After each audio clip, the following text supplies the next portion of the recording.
120 words per minute for 8 minutes. 5 seconds more. Start. India is an agricultural country. About 70% of our population depends on agriculture. 1/3 of our national income comes from agriculture. Our economy is based on agriculture. The development of agriculture has much to do with the economic welfare of our country. Our agriculture remained underdeveloped for a long time. We did not produce enough food for our people. Our country had to buy food grains from other countries, but the things are changing now. India is producing more food grains than its needs. Some food grains are being sent to other countries. Great improvements have been made in agriculture through our 5-year plans. Green revolution has been brought about in the agricultural field. Now our country is self-sufficient in food grains. It is now in a position to export surplus food grains and some other agricultural products to other countries. Now, India ranks first in the world in the production of tea and groundnuts.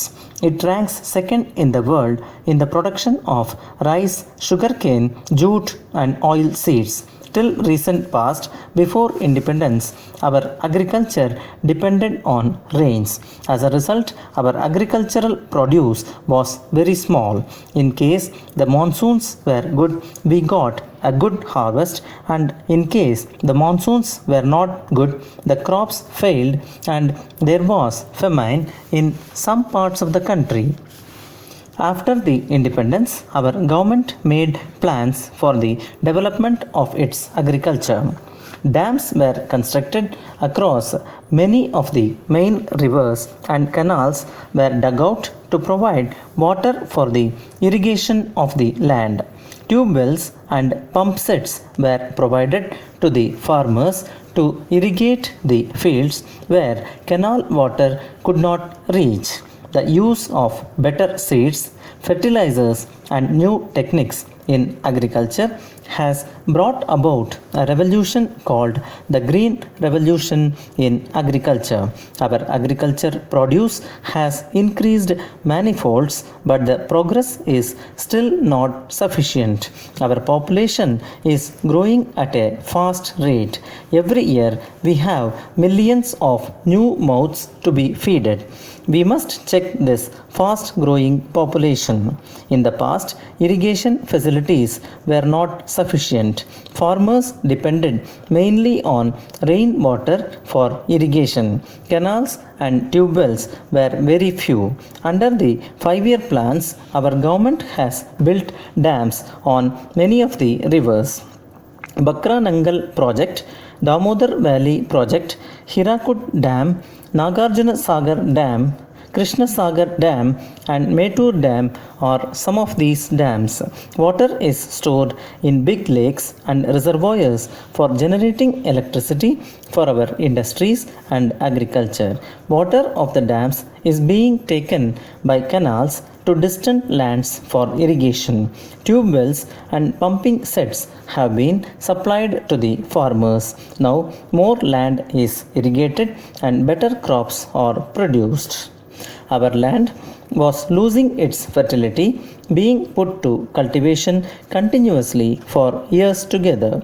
Cattle dung, which is the best form of manure, was being used as fuel.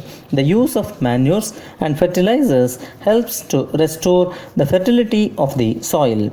Our government has set up fertilizer plants at Nangal, Sindri, Trombe, Gorakhpur, Kamrup and Neyveli. Many new fertilizer factories are being built. Some chemical fertilizers are being imported from other countries. The government is supplying sufficient fertilizers to the farmers.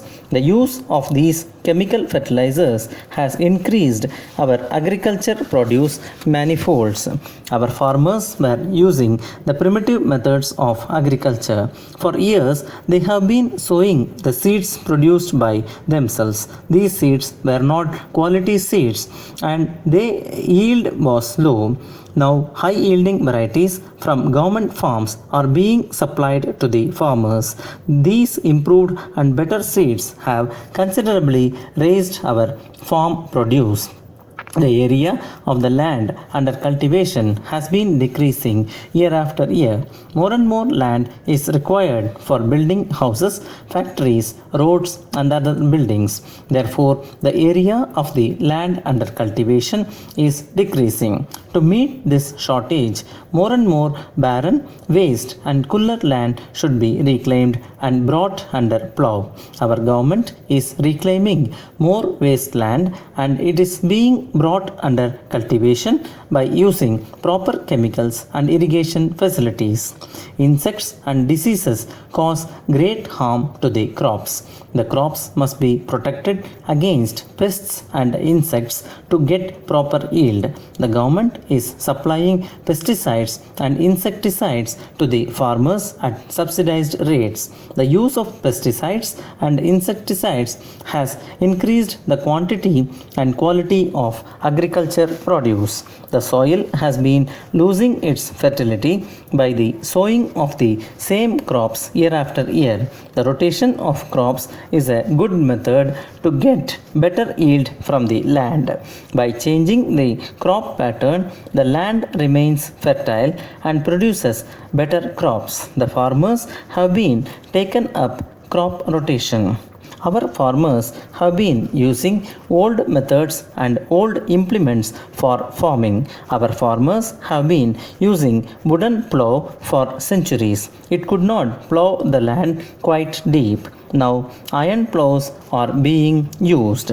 These ploughs can till the land deeper and prepare the field for sowing in lesser time. Banks and cooperative societies have given loans to farmers at low rate of interest.